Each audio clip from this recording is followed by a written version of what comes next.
plataforma de conteúdo digital da Seva. Meu nome é Cláudio Rossi, sou médico veterinário, gerente técnico da Seva, e hoje vou falar com vocês sobre a leishmaniose visceral canina.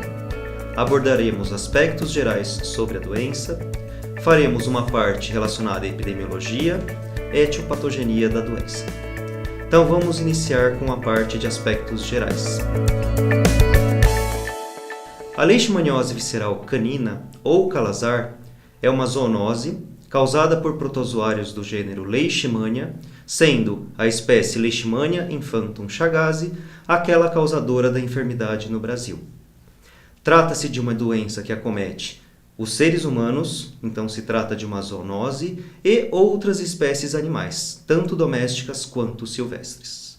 Dentre as espécies domésticas, o cão é considerado o principal reservatório em áreas endêmicas, sendo, portanto, uma fonte de infecção importante para a manutenção do ciclo biológico da doença. Em relação ao protozoário, ele se apresenta sob duas formas distintas. Uma delas, uma forma amastigota, ou seja, sem o flagelo, que está presente nos hospedeiros reservatórios, o caso do cão, e a outra delas, uma forma flagelada, ou promastigota, que está presente no tubo digestório do inseto vetor.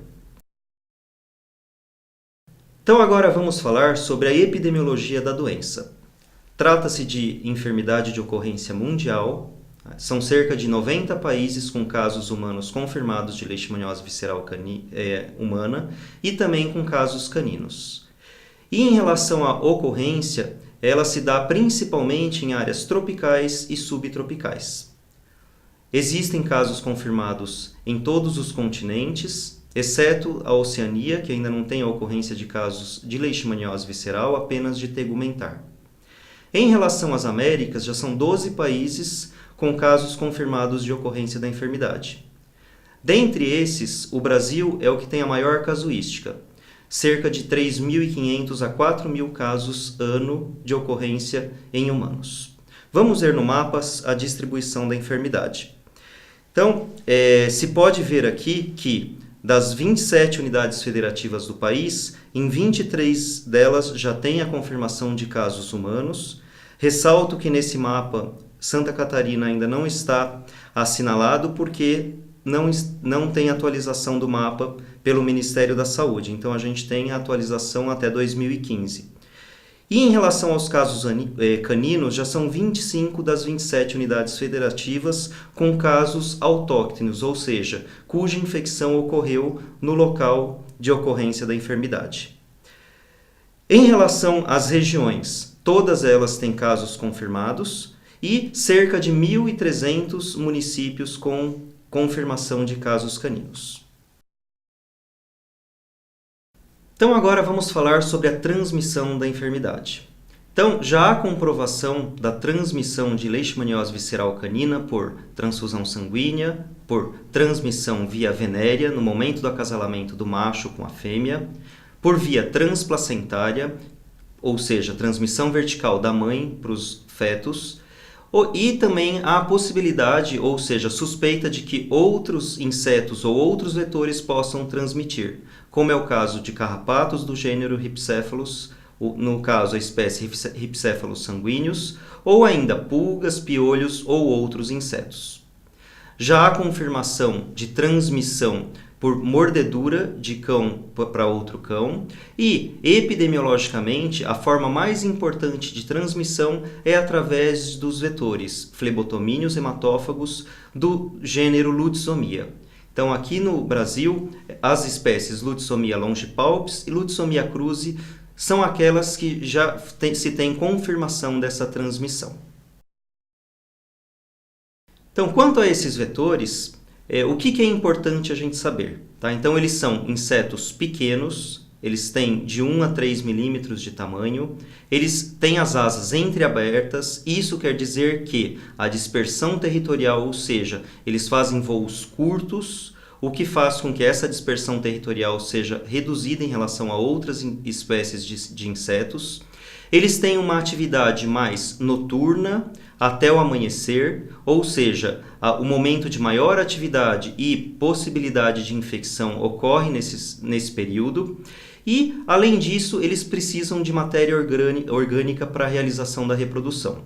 Então, quem faz a transmissão é a fêmea do vetor e, para isso, ela precisa de matéria orgânica para posterior oviposição. Então, vamos ver na imagem como que se dá o ciclo biológico da doença. Então, como eu comentei anteriormente, o que é importante para que ocorra esse ciclo em um ambiente, ou seja, para que uma região fique e se permaneça como endêmica. Então, a gente precisa do vetor, que é o principal meio de transmissão da enfermidade. A gente precisa de um hospedeiro infectado e, claro, dos suscetíveis no ambiente, quer seja um outro cão, quer seja humano ou outras espécies domésticas.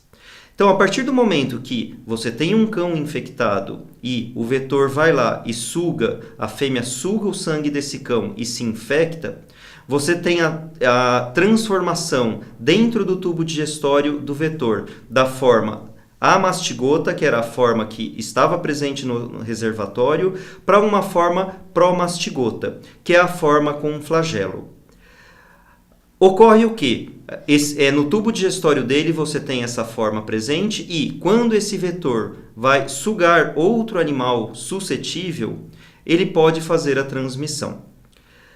Quando ocorre a inoculação do protozoário, ou seja, dessa forma promastigota na pele do cão, se promove inicialmente uma resposta inflamatória local e, posteriormente, normalmente a fagocitose desse protozoário para uma célula mononuclear. Após essa fagocitose pelos macrófagos, normalmente ocorre o quê? A transformação dessa forma com o flagelo para a forma aflagelada ou amastigota. E no interior deles ocorre a perda desse flagelo e, por divisão binária, eles podem se multiplicar e se proliferar, se distribuir para outros órgãos e sistemas do indivíduo. Se trata de um parasito que tem predileção por órgãos linfóides, então muitas vezes fígado, linfonodo, baço, medula óssea são os pontos iniciais de presença de parasito. E, claro, pode ocorrer a disseminação para outros órgãos e sistemas dependendo da imunidade do animal. Então, como que acontece a resposta imune? Então, na leishmaniose visceral canina, a imunidade é mediada por células T, sendo que existe tanto a resposta do tipo humoral quanto a resposta do tipo celular. A resposta do tipo celular, ou TH1, normalmente é aquela resposta que confere resistência à ocorrência da doença, ou que pelo menos faz com que o animal fique um portador assintomático. Já a resposta do tipo TH2, quando predomina, é aquela que ocorre em animais que têm suscetibilidade à ocorrência da enfermidade, ou seja, são aqueles animais que normalmente evoluem para a doença clínica. Então vamos ver na imagem como que se dá essa resposta. Na resposta do tipo TH1, a gente pode ver que é aquela resposta que predomina a produção de citocinas pró-inflamatórias. São elas as interleucinas 2, 6 e 12. Além do fator de necrose tumoral e interferon gama. Nesse tipo de resposta, quando a gente tem o predomínio dela, o animal ele pode eliminar a infecção ou se manter um portador assintomático, ou seja, com doença subclínica ou, de fato, assintomático. Então, como a gente pode visualizar na imagem, na resposta humoral do tipo TH2, a gente tem a predominância de produção de citocinas que a gente denomina como anti-inflamatórias. São elas as interleucinas 4, 5, 6, 10, 13 e o fator transformador do crescimento beta. Sendo que a quantidade de anticorpos produzidas por essa resposta e, dependendo da quantidade de imunocomplexos formados, se pode ter poucas ou muitas manifestações clínicas, ou até um quadro subclínico que pode evoluir ao longo do tempo. O período de incubação, ou seja, o tempo que demora entre o momento de infecção e a ocorrência de doença, ele é variável e depende da imunocompetência do hospedeiro infectado. É importante ressalvar que, normalmente, nos animais infectados existe tanto a ocorrência de resposta do tipo TH1 quanto do tipo TH2, sendo que o equilíbrio entre elas é que vai determinar a ocorrência ou não de sintomas, bem como a variedade deles. E por que predominância da ativação das respostas dos tipos TH1 ou TH2? A literatura comenta que fatores genéticos, a quantidade de antígeno, ou seja, a quantidade de inoculação de leishmania no animal e a coexistência de infecções são fatores que podem interferir nessa resposta. É importante destacar que, normalmente, aqueles animais que têm o fator genético relacionado com a resposta imune do tipo TH2 são aqueles que têm predominância de ocorrência de manifestações clínicas, ou seja, são normalmente os animais que evoluem para a doença clínica. Então agora vamos relembrar os pontos importantes que foram abordados nesse módulo. Sigam comigo.